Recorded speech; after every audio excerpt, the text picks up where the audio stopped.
Assalamualaikum warahmatullahi wabarakatuh. Kami dari kelompok 2 mata kuliah antropologi akan memaparkan makalah kami yang bertemakan makhluk manusia. Sebelumnya perkenalkan, nama saya Fikriatul Melani Fitri, NIM 3518027 sebagai moderator. Nama saya Devi Alfionita, NIM 3581042 sebagai pemakalah. Perkenalkan, nama saya Miftahul Falah, NIM 3518009 sebagai pemakalah. Saya Nur Rahmat Santoso, NIM 3518109 sebagai pemakalah. Perkenalkan, nama saya Anaj Musakib, NIM 3581126 sebagai pemakalah. Materi yang pertama, makhluk manusia di antara makhluk lain. Dipandang dari sudut biologi, manusia hanya merupakan suatu macam makhluk di antara lebih dari 1 juta macam makhluk lain yang pernah atau masih menduduki alam dunia ini. Pada pertengahan abad ke-19, para ahli biologi, dan yang terpenting di antara mereka Charles Darwin, mengumumkan teori mereka tentang proses evolusi biologi. Menurut teori itu, bentuk-bentuk hidup tertua di muka bumi ini terdiri dari makhluk-makhluk satu sel yang sangat sederhana, misalnya protozoa. Oleh para ahli biologi, manusia ditempatkan ke dalam subsuku, yaitu anthropoid, yang sebaliknya dibagi khusus menjadi 3 infrasuku, yaitu Cepoid menggolongkan menjadi satu semua kera, baik yang telah punah maupun yang masih hidup langsung di daerah tropik di benua Amerika. Infrasuku Cercopithecioid menggolongkan menjadi satu semua kera, baik yang sudah punah maupun yang masih hidup langsung di daerah tropik di benua Asia dan Afrika. Sedangkan infrasuku Hominoid menggolongkan menjadi satu kera-kera besar dengan manusia. Yang dalam suku Hominoid terdapat 2 keluarga, yaitu keluarga Pongidae dan keluarga Hominidae. Keluarga Pongidae merupakan keluarga ini menggolongkan menjadi satu beberapa macam kera besar yang terutama hidup di daerah tropik di Asia dan Afrika, seperti kera gibbon, orangutan, simpanse, dan gorila. Kemudian keluarga Hominidae menggolongkan menjadi satu semua manusia purba sejenis Pithecanthropus dengan Homo neanderthal dan dengan manusia sekarang atau disebut dengan Homo sapiens. Manusia atau Homo sapiens zaman sekarang ini memiliki sedikitnya 4 ras, yaitu Australoid, Mongoloid, Caucasoid, dan Negroid. Evolusi biologi sumber ciri-ciri organisme fisik. Dalam proses evolusi itu, bentuk-bentuk makhluk yang baru timbul sebagai proses pencapaian dari bentuk-bentuk makhluk yang lebih tua. Dalam proses tersebut, ciri-ciri biologi yang baru berwujud pada ada organisme suatu makhluk tertentu dan menyebabkan terjadinya bentuk-bentuk yang agak berbeda dari bentuk organisme individu yang lama. Bentuk baru terus berubah dan dalam jangka waktu yang cukup lama, perbedaan bentuk organisme makhluk individu yang lama dengan makhluk cabang yang baru makin lama makin besar. Sedangkan ada pula suatu gen yang menjadi penyebab dari adanya beberapa ciri lain. Sebenarnya para ahli biologi belum lama berselang mengembangkan alat untuk mengobservasi dan meneliti gen manusia, yaitu mikroskop elektron yang memiliki daya membesarkan hingga 2000 kali kemampuan mata manusia. Pengetahuan para ahli mengenai gen itu mula-mula berasal dari penelitian. Terdapat seekor makhluk yang mempunyai suatu susunan inti sel yang sangat sederhana. Selanjutnya yang ketiga yaitu evolusi primat dan manusia. Manusia itu merupakan suatu jenis makhluk yang telah bercabang melalui proses evolusi dari semacam makhluk primat. Mengenai asal mula dan proses evolusi makhluk manusia itu secara khusus dipelajari dan diteliti oleh suatu sub ilmu dari antropologi biologi, yaitu ilmu paleoantropologi.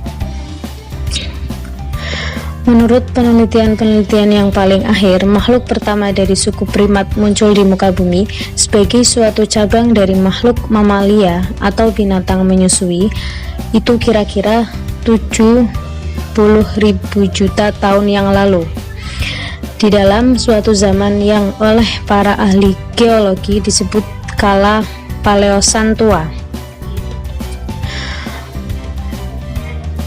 Dalam masa yang amat lama, makhluk primat induk tadi bercabang lebih lanjut ke dalam berbagai subsuku dan infrasuku khusus, di antaranya yang telah terjadi proses percabangan antara keluarga kera-kera pongoid atau kera-kera besar dari keluarga homin yang mempunyai sebagai anggota makhluk nenek moyang manusia.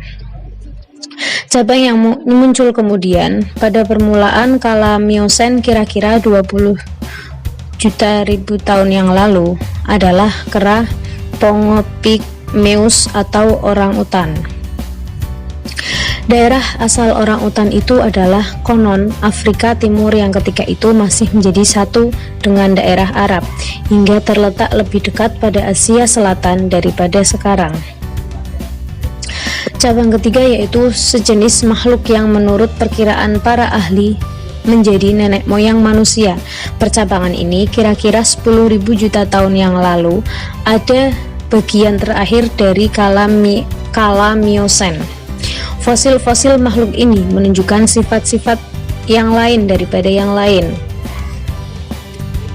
Selanjutnya cabang keempat adalah cabang-cabang kera pongit yang lain, yaitu gorila dan simpans yang terjadi kira-kira 12 juta ribu tahun yang lalu pada akhir kala Miosen.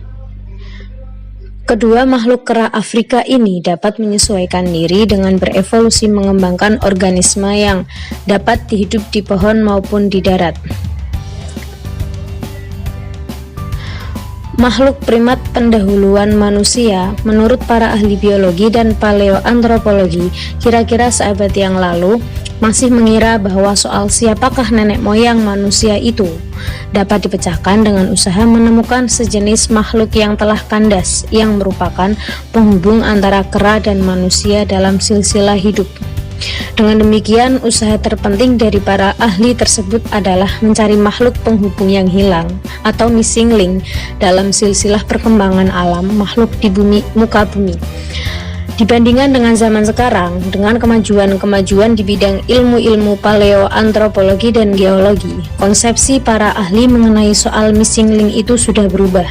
Makhluk itu sudah tidak lagi dipandang sebagai suatu makhluk yang berada di antara kera dan manusia, tetapi sebagai seekor makhluk pendahuluan atau makhluk induk yang mendahului baik kera-kera besar maupun manusia, yang kedua-duanya hanya merupakan spesialis khusus dari makhluk induk tadi.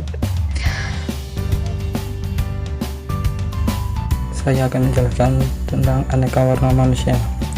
Makhluk manusia yang terbesar di seluruh muka bumi dan yang hidup di segala macam singkiran alam menunjukkan suatu aneka warna fisik yang tampak nyata. Ciri-ciri lahir seperti warna kulit, warna, dan bentuk rambut, bentuk bagian muka, dan sebagainya, yang menyebabkan bahwa aneka warna itu tampak dengan sekejap pandangan dan menyebabkan timbulnya pengertian ras bagi suatu golongan manusia yang menunjukkan berbagai ciri tubuh yang tertentu dalam suatu frekuensi yang besar. Untuk suatu waktu yang lama, masalah bagaimana caranya mengklarifikasi atau menggolongkan aneka warna ras di dunia merupakan pusat perhatian yang terpenting bagi ilmu antropologi fisika. Dalam hal ini, para sarjana terutama memperhatikan ciri-ciri lahir, ciri-ciri morfologi pada tubuh individu-individu bangsa di dunia. Metode klarifikasi yang hanya berdasarkan morfologi ini kemudian kurang memuaskan, karena himpunan ciri-ciri pada individu suatu kelompok manusia selalu terbukti kompleksinya hingga sukar dicakup dalam golongan-golongan khusus. Di bawah ini terdapat suatu klarifikasi yang berasal dari L.A. Kroeber, di mana tampak segala tentang garis besar golongan ras-ras yang terpenting di dunia, yang seperti Australoid yaitu penduduk asli Australia, Mongoloid yaitu penduduk Asia, South yaitu penduduk Mediterranean dan India, Negroid adalah penduduk asli Afrika, dan ras-ras khusus yaitu Bushman, Inuit, dan Polynesian. Selanjutnya yang kelima yakni tentang organisme manusia. Perbedaan organisme manusia dan organisme binatang. Makhluk manusia adalah makhluk yang hidup secara berkelompok dan mempunyai organisme yang secara biologis sangat kalah kemampuan fisiknya dengan jenis binatang berkelompok lainnya. Meskipun demikian, otak manusia telah berevolusi paling jauh dibandingkan dengan makhluk lain. Otak manusia yang telah dikembangkan oleh bahasa, tetapi yang juga mengembangkan bahasa mengandung kemampuan akal, yaitu kemampuan untuk membentuk gagasan-gagasan dan konsep yang makin lama makin tajam untuk memilih alternatif tindakan yang menguntungkan bagi kelangsungan hidup manusia. Gagasan dan konsep itu dapat dikomunikasikan dengan lambang-lambang vokal yang disebut bahasa, tidak hanya kepada individu lain dalam kelompoknya, melainkan juga kepada keturunannya. Bahasa menyebabkan bahwa manusia tidak hanya dapat belajar mengenai keadaan sekitarnya dan mengalami peristiwa yang secara konkret bersangkutan dengan keadaan-keadaan tadi, tetapi juga abstrak tanpa menyelami sendiri peristiwa tersebut. Dengan demikian, bahasa manusia itu mengabstraksikan dan menyimpan tiap pengetahuan baru yang makin lama makin banyak jumlahnya. Pengalaman yang telah bertambah banyak itu kemudian disimpan dan diatur oleh akal menjadi suatu sistem pengetahuan untuk diteruskan lagi kepada generasi berikutnya. Kemampuan organisme manusia memang terbatas jika dibandingkan dengan makhluk lain. Meskipun demikian, kapasitas otaknya yang unggul yang berupa akal menyebabkan manusia dapat mengembangkan sistem pengetahuan yang menjadi dasar dari kemampuannya. Kemampuan otak manusia membentuk gagasan dari konsep dalam akalnya, menyebabkan bahwa manusia dapat membayangkan dirinya sendiri sebagai suatu identitas tersendiri, lepas dari lingkungan dan alam sekelilingnya. Kemampuan ini merupakan kemampuan dasar dari kesadaran identitas diri dan kesadaran kepribadian diri sendiri. Banyak jenis binatang yang juga memiliki identitas diri, namun kesadaran itu tidak setajam yang dimiliki manusia, karena manusia juga mempunyai kemampuan untuk membayangkan dengan akalnya peristiwa yang mungkin dapat terjadi terhadapnya, baik bahagia, menyenangkan, maupun menakutkan. Walaupun organisme manusia kalah dari kemampuan jenis binatang kelompok lainnya, namun kemampuan otaknya yang kuat dapat membantu dan menyambung keterbatasan kemampuan organismenya itu. Keseluruhan dari sistem itu yakni sistem perlambangan vokal atau bahasa, sistem pengetahuan, organisasi sosial, sistem peralatan hidup dan teknologi, sistem pencarian hidup, serta sistem religi dan kesenian yang disebut dengan kebudayaan manusia. Kebudayaan manusia tidak terkandung dalam kapasitas organismenya, artinya tidak tertentukan dalam sistem gennya, berbeda dengan kemampuan organisme binatang. Dengan demikian, kebudayaan manusia dapat menjadi makhluk yang paling berkuasa dan berkembang paling luas di muka bumi ini.